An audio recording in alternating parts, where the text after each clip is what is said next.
Now, crypto has been consolidating in these last few weeks, but February, if history rhymes, is about to be big. Now, February is a historically strong month for both Bitcoin and ETH.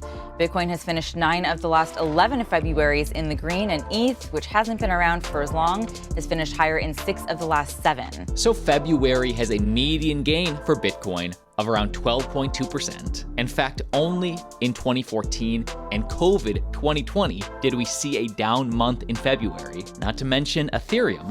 Ether and altcoins are poised to take the limelight in the next few weeks. ETH had a very active January. You saw those outsized rallies after the Bitcoin ETF approval, but it really didn't get much attention. Standard Chartered predicts it could rise 70% from current levels if it has the same pre-ETF uptrend that Bitcoin did. Watch today's whole video because we'll look at the calendar on every major event for crypto that you should know happening in February. Crypto lender Genesis has settled an SEC lawsuit over its part in the Gemini Earn lending program. So a major settlement has been reached with Genesis, which is one of the biggest companies, lending and borrowing companies in crypto, and the SEC. Agreeing to a $21 million fine that will be paid only if Genesis is able to fully repay customers in its bankruptcy.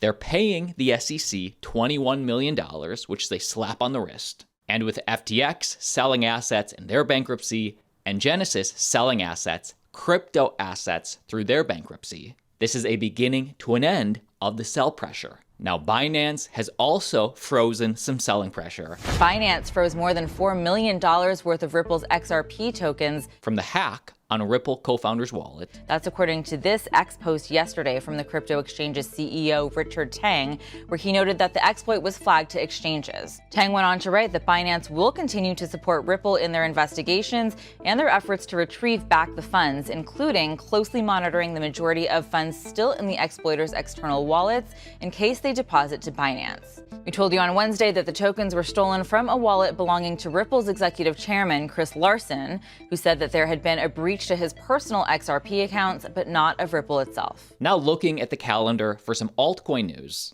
Of course, huge piece of February. Killer Whales Episode 1 premieres this Thursday, February 8th, and emotions fly.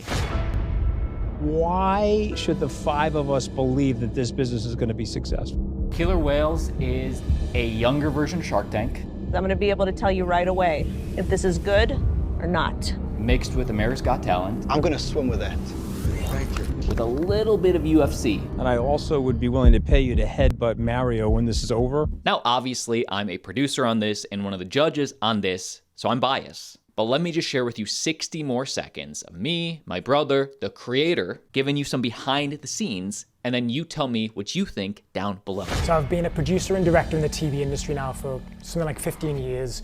I've worked with some of the biggest names in the industry, worked on some of the biggest shows, and what I couldn't believe was that there wasn't a crypto TV show that kind of focused on all of the things that we see online every day, good or bad, and brought it all together into must-see television. Every founder that talks like them has been successful, so I don't, you know. That's it. Yeah. What can you expect from Killer Whales? Something really interesting about our whale panel is there are experts from all walks of life. Politicians, crypto native people, finance people, NFT people. So many different types of judges are on our show. There's something for everybody. I've just had that penny drop moment. They're actually not selling water. They're just selling experiences. They are the next Disney. But I do just want to say that the focus of the show is entertainment first, education maybe second, but there are no investments made. I think what's really important to note is that the show is not about investing. No money changes hands. The whales do not invest in the projects.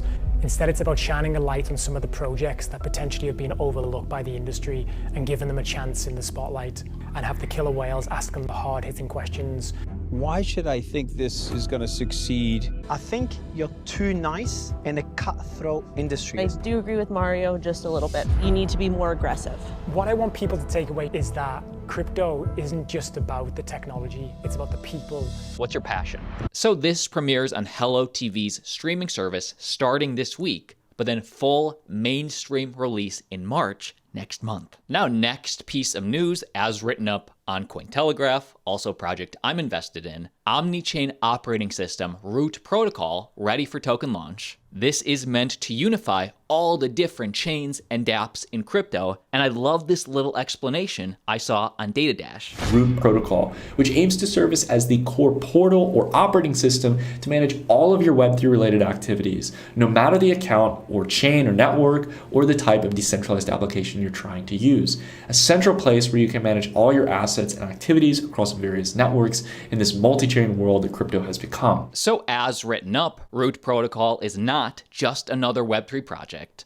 After developing a digital ID system that accommodates more than 400,000 verified accounts, more than 1 million social connections, and more than 100,000 members in online communities, the operating system acts as your gateway to everything Web3. One of the biggest things they're introducing is ISMI, which is essentially a digital ID name that can be related to all your different accounts. So you can easily send funds to friends or family, or be able on-chain to be identifiable by a particular ID.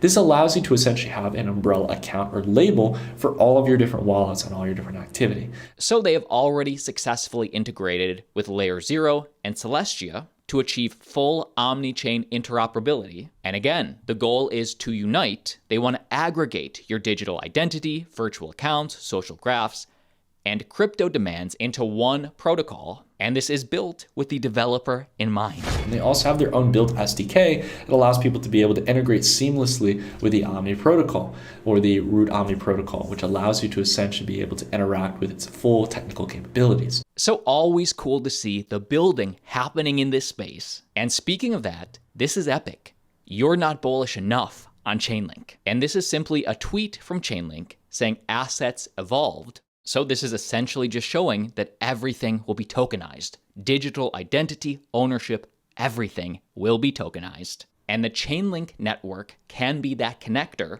between real-world information to get it in a decentralized way on the blockchain. Other interesting things that are coming up, obviously the Bitcoin halving in April, we know this. Polygon is having their eTrog upgrade on February 6th. That's Polygon's upgrade that initiates on their ZK EVM, enabling code deployment akin to Ethereum, so makes it easier to build and integrate and talk to the Ethereum ecosystem. Astar on Polkadot is having dApp staking v3. Solana, Avalanche, and Tezos are having their blockchain developer gathering in Berlin. A Stellar Lumens upgrade on February 20th. As some of these more important upgrades come up, I will keep tabs on this. I will keep you updated. It's a swim.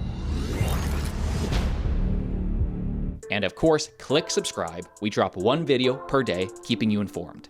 See you tomorrow.